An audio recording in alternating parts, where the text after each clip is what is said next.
Good evening. Welcome to the Napoleon Memoirs, where we have one job, and that's to obsess about Napoleon and to celebrate his heroism. He is the inspiration for everything that I do. He did the right thing. He did make mistakes. He did his best. And every day we think about him and try to keep his legacy alive. We're still doing our Throwing Stones project, and it was too windy today to do it. Hopefully, it'll be really nice tomorrow. But we don't want it flying around. We want nice weather. So stay tuned, and we'll find out what happens with that beautiful rainbow. It's actually sapphires. They're beautiful. This bracelet, I shouldn't have given it away, but I like to give till it hurts. Like I'm regretting it a little bit, but it's going out, and someone's going to be very lucky to get it. So we're going to get into the memoirs of Count Charles Tristan de Montsalon. He was an aristocrat, and I have every reason to believe that he poisoned Napoleon. And why I think it's so important for us to focus on someone like Count Charles Tristan de Montsalon is because he is someone who was born into the aristocracy. He was very handsome, and he was very intelligent, very charming. And this is something that a lot of aristocrats have. They have this incredible charm. And what can they do? They're brought up thinking that they should just travel and drink and carouse. They don't want to do anything but that. And then someone comes along and says, oh, well, we've got some really lucrative jobs for you, and you could keep having this incredible life where you dress well and travel and don't have to work or anything. And what choice does he have? He's not going to go become a miller or something. It's a whole culture that, you could say they're grifters, but they're kind of born to be like that. And I don't blame them that they get caught up in that lifestyle. And then at a certain point, they're doing terrible things because they don't know what else to do. And I will say that right now, so many of the people who are doing these horrible, horrible, monstrous things, to me personally, isolating me from society, blacklisting me, it's unbelievable what they're doing to me. And I have asked myself many times how much the pandemic, so-called, was about leaving me under personal house arrest. And then so many other people would also be under house arrest with me that it would kind of not make me so special. They put us all under house arrest, all of us who don't trust medicine from the government. Okay. And once again, I will say my mother took the injection like the television told her to, and she died very quickly after that. That is what happened. And the idea that I'm harassed at my house regularly, government cars, and the government's pushing this injection on everybody. And who bought the government? Who bought them? They're for sale and they are bought, and someone bought them. So all of these government cars that come to my house and all of these medical solutions, my health, as you can see, is actually excellent. My whole life it's been not good, and now my health is fantastic. So the idea that I would maybe die so I could go to some buildings, this is insane. And we should not have let this group own so many things, because now that they own so much, they can tell us what we can and cannot do. And so many people are afraid of not having money that they'll just do anything to feel that they're financially secure. And look, that's the situation we're in. We all know it's basically you have to do what they want or you can not be in business. Okay. And they've shut me down. I can't do anything as a career because they have shut me down. Why have they shut me down? Because I tell the truth about them. Who am I talking about? Who owns everything? It's this one person. So the entire world has to do what this one person wants. Why? Because he issues money. He has all the money because he issues it. And if anyone becomes, a problem to that wonderful, magical situation that he has created for himself, he has all of our stuff. He took it and now he has it. So the idea of just letting him continue to do these things, to me personally, does he have the right to do these things to me because I'm daring to stand up for humanity? He's furious at me. Are you furious at me? He didn't run for office. I'm not running for office either. See how it works? That's how sovereignty works. Back me up, because I'm on your side. Smart, right? I understand it's money, but we can do our best and we can find a way, okay?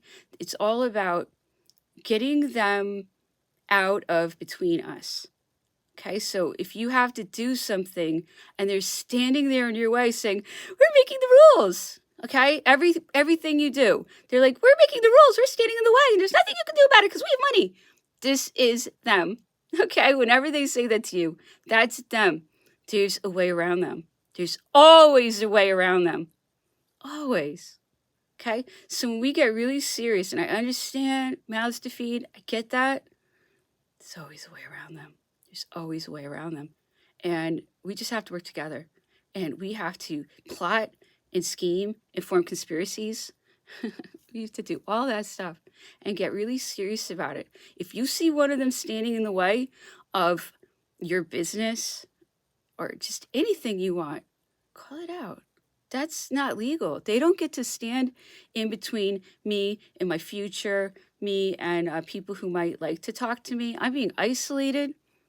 And I have shown many times, I'm not going to get into this whole, the medical thing, it's a joke. And it's just publicists screeching. And always has been since day one. And when somebody believes the television, it's hard to, it's like, you're really not paying attention, are you? Anyway, that's TV. Anyway, so it's very hypnotic. It's not your fault it's sad. It's sad people trust the TV. Anyway, that was a good rant. It's not right. It's not right. It's not right. And look, this is our souls. I can't say that enough. Anyway, so Monson is an example of the kind of person who becomes an enemy within Trader. Oh, and guess where he's connected to? It's always this financial thing, okay? It's this one, I don't want to call them a family, but it's a dynasty. It's a dynasty, and all of their power comes from being able to issue money.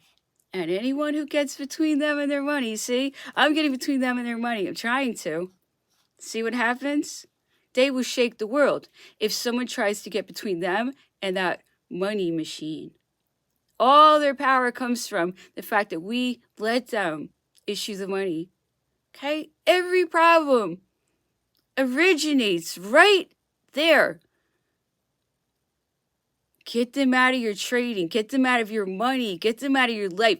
Find ways around them. I understand they own everything. Find a way around them. We can do it.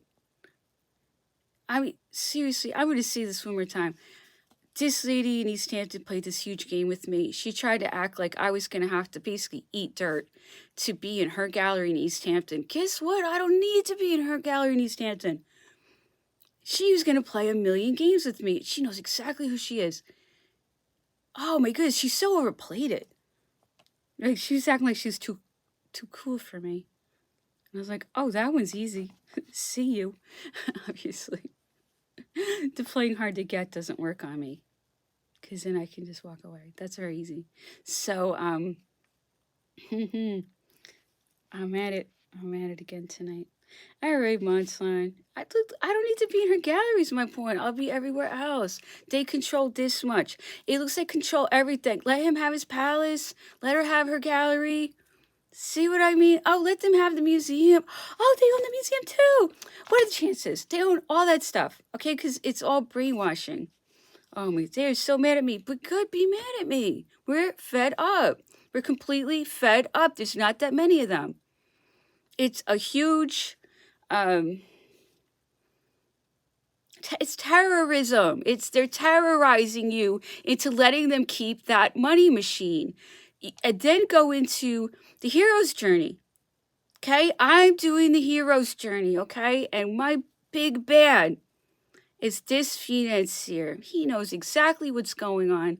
I know exactly what's going on. He's my dragon.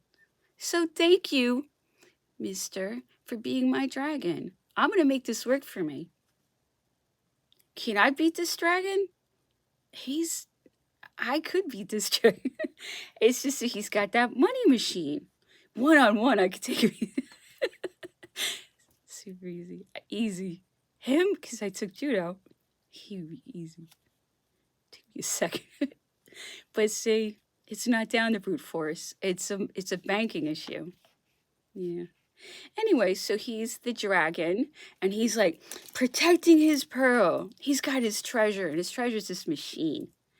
And he's gonna throw fire at you. He's gonna throw terrorism at you. He's gonna do everything to scare you because he doesn't want you to get close to that money machine that gives him all of his power. And it really does give him all of this power. And if I came in and you were all behind me, there's not even a fight. I don't even have to do anything to him. Do you understand? That's how easy it would be for me to beat this dragon. Oh, he just wants his money machine. He will kill anybody to keep that money machine. This is not a cute dragon. This is not a cute dragon. He will kill anybody to keep that thing.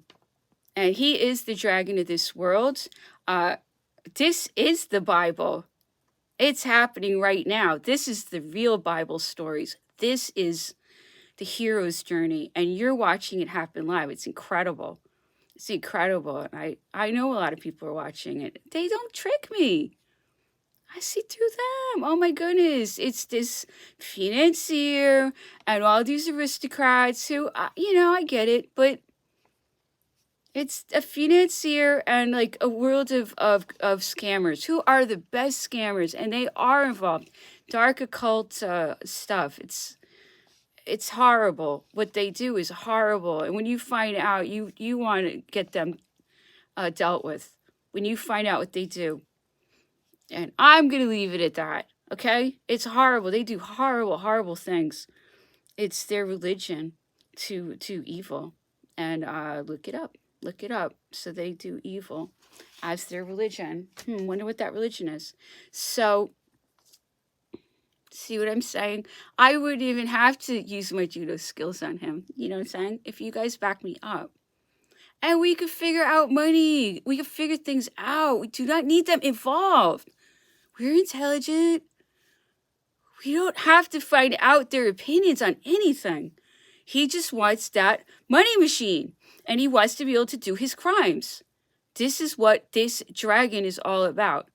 And if I had everyone's support, and I know I do, take the money machine from him. I don't even have to be there. Take it. Just take it. And then we could figure something out. Because if he didn't own everything, guess what? We could open up the towns again. We could get farming going again. We could do manufacture. He owns everything. Everything is owned by this one person. If you get rid of him, handle him, deal with him, we have a whole world to rebuild. With empty storefronts, empty churches, empty everything. He did this. He did this to us. And if you just deal with this one guy, the other ones will scurry. Believe me, like the one in my neighborhood did. They will scurry. And then we can rebuild our countries again.